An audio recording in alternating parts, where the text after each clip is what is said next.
Welcome to this week's episode of Please Advise. Today we are talking to a friend of mine, Brandon Miller, who is the lead for the Diversity, Equity, and Inclusion practice at Clarkston Consulting.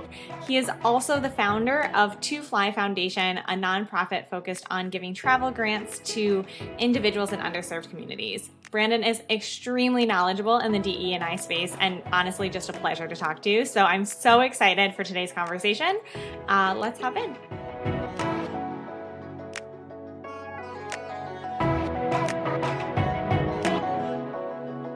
Brandon, thanks so much for joining today. I'm so happy to have you on the show. Absolutely. I am excited for the conversation, excited to be here. Yeah, it would be great if you could give our listeners a little bit of information about you and what you do and how you got to where you are today. Yeah, no, absolutely. So Brandon Miller, pronouns he, him, his. I'm a Dallas-based consultant, so I work for a company, Clarkston Consulting, and I've been with that organization for about 8 years now. There I lead our internal diversity council, so a lot of the internal diversity, equity, and inclusion work that we do, I've helped spearhead and lead for the past few years. And I also lead our diversity services, so the ways in which we help our clients and partner and serve our clients in this space, which has been an exciting, couple year run so far. I'm just working in this space, so lead that as well. Outside of Clarkston, I like to stay busy, so I got my hands in a lot of different things. So one of which is a nonprofit that I founded. We're actually coming up on 5 years. It's called the Two Fly Foundation. And the goal and the mission of this nonprofit is to provide passports, travel grants, and really like travel experiences to students in underserved communities. So one of my biggest passions is international travel, traveling abroad. And I kind of understand the benefits of that. So being able to kind of pour into that as a nonprofit has been a lot of fun as well. And it doesn't necessarily feel like work after work. So that's always a plus. And I think the last thing I'll add too is I love that I'm on a podcast because I just started one as well called Transformation Talk. So all of the tips that you have, Sam, in this conversation or after this conversation, I'll take them all. Yes, definitely. We'll definitely share all the podcast knowledge. And the same goes with you too. Like, please pass it back my way. But that's incredible. And obviously, you and I met at our Clarkston days. I've always looked up to you and the work that you've done there. So, just have to say that. But I honestly don't know as much about your foundation. And I would love to hear like how you got into that. Like what inspired you to start a foundation? Yeah, absolutely. So I guess I'll start the story at like our origin. So as I shared, I love traveling abroad. I studied abroad in undergrad at Georgia Tech. And after I graduated, I wanted to figure out ways to like, at least like at a minimum, provide passports to like a few students that couldn't either afford a passport or were enrolled in some type of travel, study, or volunteer abroad program. So a few friends of mine and myself, we kind of had a happy hour where we just like raised money to buy passports. So, Wow. As a, recent grad, everyone loves like post-work happy hours. So that's really how we started. So 5 years ago, we started throwing happy hours across the country to raise money to provide passports. And since then we've grown. So we've grew our team. We've established, that official foundation to complement our nonprofit. And we really just work to provide experiences in person and virtual for students to be able to see the world. We also kind of like go into schools and have like this pep rally style kind of like travel immersion program that we do in schools, which is a lot of fun. And then also, provide the passports and the travel grants. So to date, I think we're approaching impacting about 200 students. So it's really exciting to see how many, folks that we've helped get abroad, kind of close that equity gap when it comes to just being able to travel and experience travel. So it's been a lot of fun. Yeah, that's honestly incredible. I agree with you. Travel is a huge passion of mine, and I think it really opens your eyes to the world. You grow up in a very small bubble, and it's hard to imagine life outside of that bubble. And for me, travel was a big changer in how I viewed the world. So I think that's really incredible.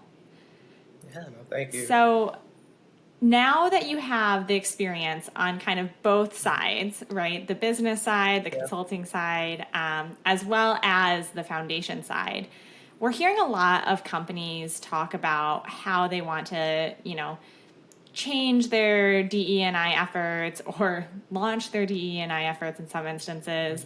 But they don't really know where to start and they don't really know what to do. And it ends up being a lot of chaos and not a lot of action. To those organizations that are in that scenario, what would you tell them? Yeah, that's a good question because I think especially over the past year and a half, we've seen the conversation around diversity, equity, and inclusion just rise. Everyone's trying to figure out what to do, what to start, what to stop doing. And for me, I always break it down into kind of like four distinct components on this journey, right? It's how can we raise our awareness as individuals and as an organization about not only just the core principles of what diversity, equity, and inclusion is, because they're three different things that often get kind of like lumped together or masked under certain buzzwords and terms. So really, how do we understand what are these three core kind of components? What do they mean? And how do they manifest themselves in the workplace? So that's the first thing, is just really raising our acumen and our awareness when it comes to these terms. And then two, now we have to understand how they affect us as an organization, us as leaders, and us as people. So when we hear the term unconscious bias, yes, we can get the definition, we understand how that ties to diversity, but do we truly understand how that might be affecting us in the workplace and the work that we're doing? So I always say, raise that awareness and make it personal and make it real outside of just the slide decks or the Harvard Business Review articles that we read and that we repost. Like, we have to make it personal to us as leaders and to us as an organization. Once you get that awareness and we're all starting to march to the beat of the same drum in our organization, we get what it means. We're starting to unify on a vision of like, here's where we're starting at, here's where we're trying to go, and we get that alignment. That's when we should start kind of forming that action plan and what are we going to do to bridge that gap. I think one of the things that I've seen in the past year is a lot of like knee-jerk reactions to diversity, equity, and inclusion. It's, oh, company X, launched this unconscious bias program. We need to go do that right now. Or, company Y donated, so many dollars to a HBCU, historically black college or university. Let's do that as well. And that's making it to where we're kind of reacting to things that might not necessarily either align with our values as an organization, might be out of touch or out of step with the work that we're doing within the four walls of our organization, and aren't necessarily authentic to who we are. So it's important that we get that awareness, that grounding, and that common vision before we start making that action plan and that roadmap. Yeah, I think that's extremely important. And I think we see a lot of companies saying like, okay, we need to do like 500 things, and this is how we're going to solve all of our problems, all of the issues that we have internally. We're just going to start doing all of these initiatives. And they don't actually take that step back and say like, okay, this is actually where we are today. And here's where like our biggest opportunity to improve is, or like, here's, a strategic way for us to set goals. They're kind of like, let me do it all. Let me just like see what happens and do it all. Yeah, and I think, to that point too, is a lot of organizations that don't take the time to really, one, raise that awareness like we're talking about, or set the infrastructure and like the groundwork, they're at risk of, impacting their employees as well. I think another thing that we see is, all right, we're going to do, these 500 things like you mentioned. And at the time, our employees are excited, like everyone's kind of geared up, or I should say a fraction of our employees will be excited and geared up. Another fraction might be like, okay, why are we doing this? I don't understand it because we haven't done that groundwork. We haven't got that kind of common vision. And then, we look at it, 6 months down the road, and our employees are burnt out because we've been doing all of these different actions and activities and running in 1,000 directions. And we forget that all of these employees have a real job as well, because oftentimes these are internal initiatives or, volunteer projects.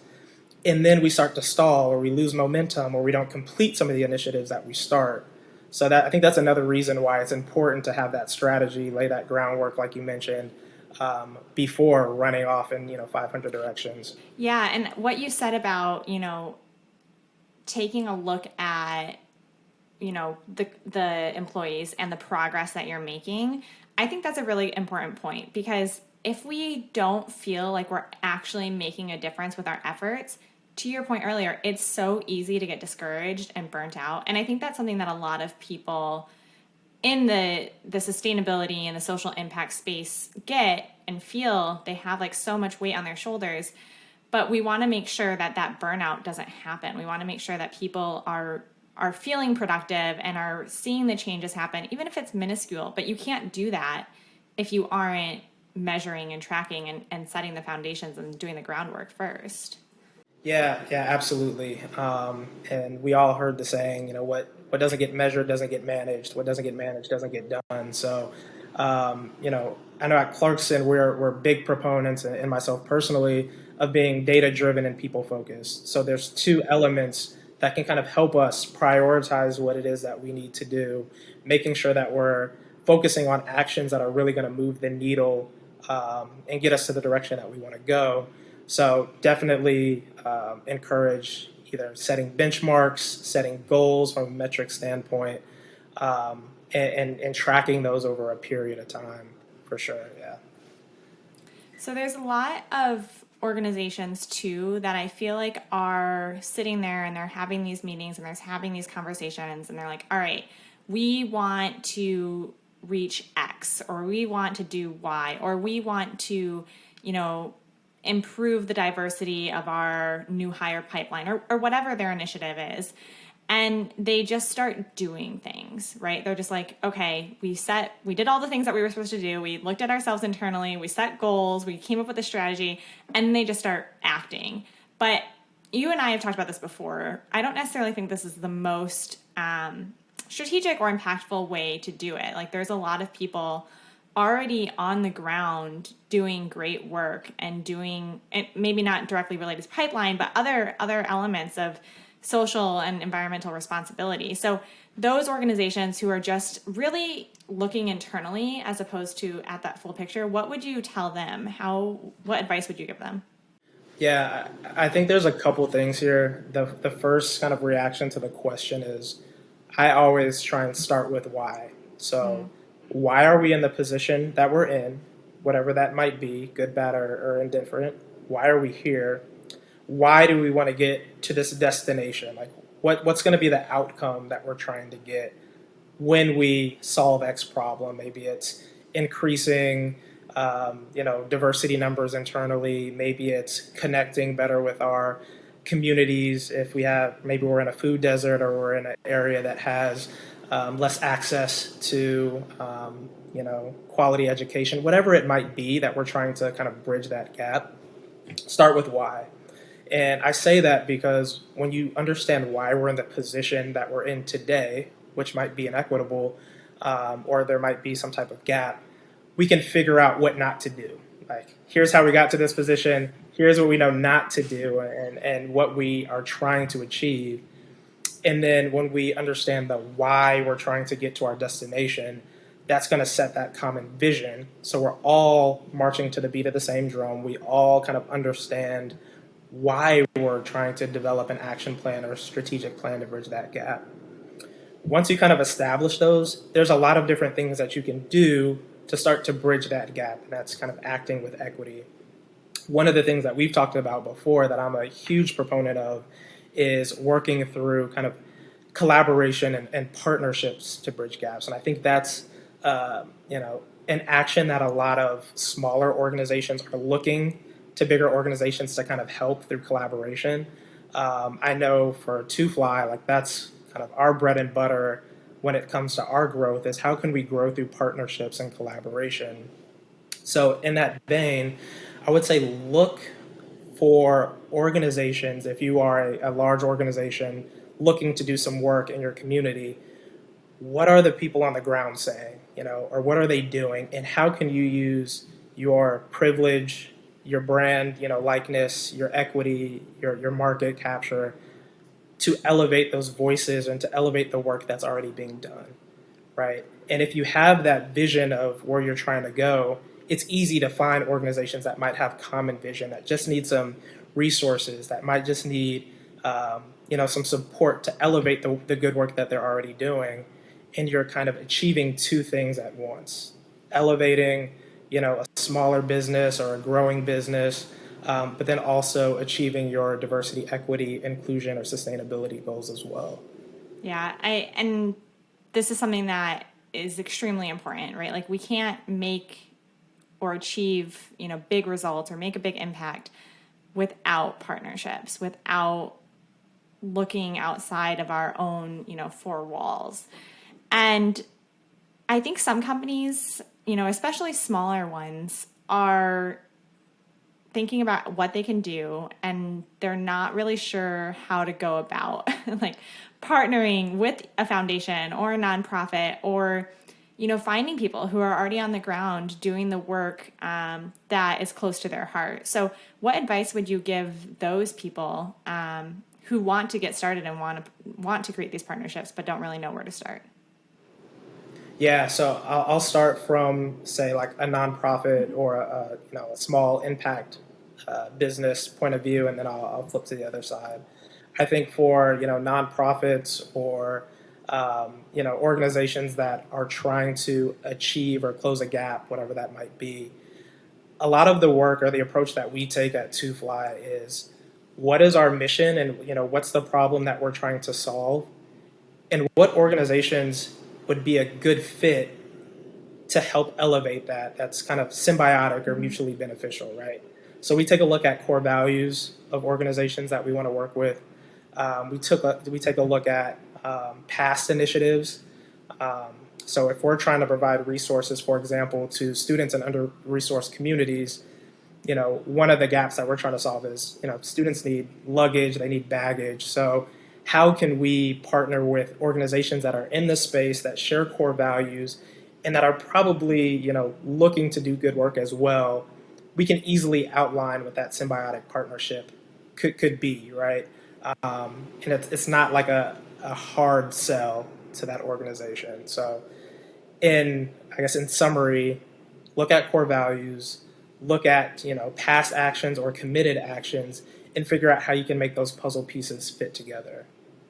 On the flip side, for organizations, whether small, medium, or large, it's back to that awareness kind of question that we were talking about. How can we not only be aware of what's happening within the four walls of our organization, but how can we be aware of what's going on outside, right? So it's important to take a look at what's going on in your community. What are the causes that folks are concerned about or that are passionate about, and how can you play a role in that conversation? So often it's looking and working with community leaders.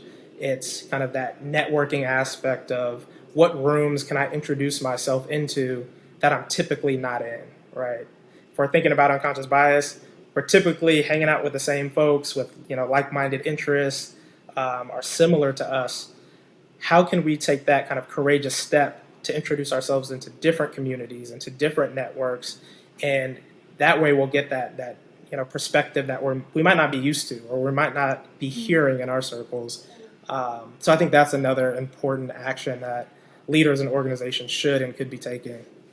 Yeah, I think that's great. And I think to your point, right, like looking at what's going on in the community, that's huge. Like we don't necessarily, if we're talking about diversity, right, and we want to help improve diversity and equity, if we don't talk to the people on the ground, if we don't have those hard conversations, how do we know we're solving the right problems? Or how do we know we're really looking at the true causes and not just putting Band-Aids in places that don't really need them?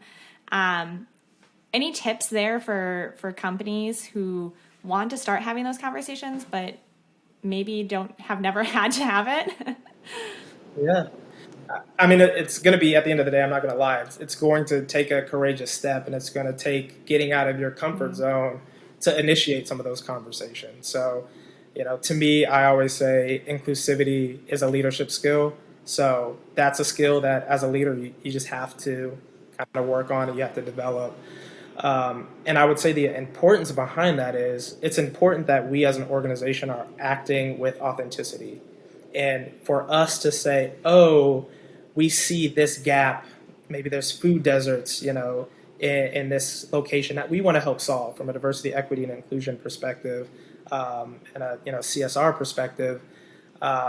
We want to help fix that problem. But we're not in that community. We're not working in that community. We might not have many employees that are represented in that community, but we're going to try and solve the problem. To me, that's kind of not doing your due diligence from an awareness standpoint or acting with authenticity when we can work with community organizations, community leaders that are either already trying to bridge that gap or are already doing the work, that are already, vocally amplifying the message of what the need is. That's a great opportunity for an introduction and a partnership, and to not necessarily have to lead from the front, but you can lead from behind or in the middle, right? You can create that platform for change rather than, having your logo at the forefront of we solved this problem. You really don't know if you solved it or if you didn't. Yeah. Right. Yeah. You don't need to always go in and play hero, right? What you just said, like creating that platform and creating that, using your resources to amplify the impact of others. That's the best thing. I mean, arguably the best thing that a business can do in terms of impact within their community and social and environmental responsibility. Yeah, absolutely. And tying it back to just some of the DE&I concepts, to me, that epitomizes allyship, right? It's providing access and opportunities that you might have as a platform for change for others that are doing the work or that are already involved to leverage, right? And it's not, I call it the savior syndrome. It's not trying to be the savior to every problem, but just providing the access and the opportunity for others to kind of partner with you or to continue to do the good work that they're already doing. Yeah, I think that's great. And I want to go back just a second to something that you said earlier too about inclusivity is a leadership skill. Like I've never thought of that before, but you are like, that is hitting the nail on the head. Like when you are talking, and like, I'm sure you've been to these before. I know I've been to them before where it's like, here's how to be a good manager. Here's how to lead, like be a good leader. And it's like, make sure you're looking at everyone in the room. Make sure, you're including people. And that has been said for years and years and years. But when it comes to applying it to people who may not yet be in that room or may not, be in that original group, it's like, whoa, this is wild. This is rocket science. I don't know how to handle it. Like, my mind is blown right now. Yeah, I think it's just imperative for, if we're going to say we value diversity, we're focused on equity, we want to bridge gaps, we want to provide access and opportunity, but we're, as leaders of an organization, if we're not inclusive, if we don't understand the gaps that exist, if we don't understand how, for a relevant example, how it might be more challenging for a woman of color to go in and sell some work or lead a team because she has to manage others' unconscious biases in the room, or she has to combat, stereotypes that, is unfair to her to have to do that, compared to a white man coming into a predominantly white space and trying to achieve the same goal. It's going to be different at the end of the day. And if we're not, as leaders, aware of some of these things and equipped to act as an ally, act as a leader in that space and help bridge those gaps, then we're not doing our job as a leader of an organization or a leader of a team. Yeah, wow, I absolutely love that. I think that is such an important takeaway, and I think that's incredible.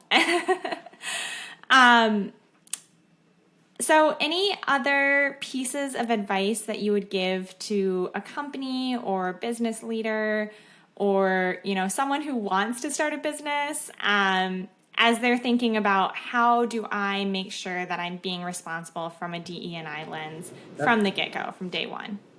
Yeah. Whether you're at day one or day 5,000 or whatever that day is, it's, to me, the biggest thing is working and acting with empathy, right? Being people focused, understanding that, moving the needle in diversity, equity, and inclusion is hard and it's going to take work. We're not going to see results overnight. We're going to get backlash, right? If you go in knowing that and being empathetic and understanding and able to meet people where they are to get them where you want them to go, then you're going to do you're going to do the work eventually. It's going to happen. I think one of the reasons that we haven't seen as much progress in this space as we would hope for decades and centuries is we're trying to put template solutions. We're trying to share definitions and hope that it'll just change people overnight by sharing what the definition of equity means. It doesn't work that way, right? This is, behavioral. It is systemic from a policy and procedure standpoint within organizations.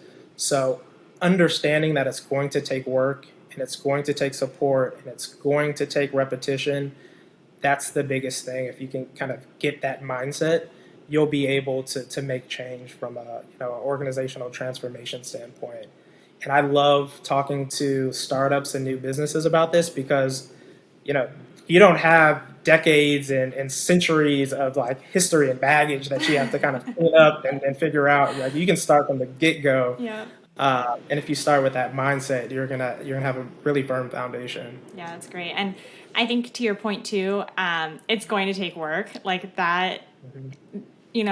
Understand that for yourself too. Like what we said earlier, like it gets heavy sometimes. It's a lot of work. It can be really hard, but don't feel like you're not moving forward, like you're not making progress. Like what you're doing matters, and it matters incredibly to everyone, to all of society. So I think that's an important thing to remember is it's going to take work to have that mindset and also, keep that mindset and remember it. Like it is hard work and you're doing a good job by branching out there and trying to do it.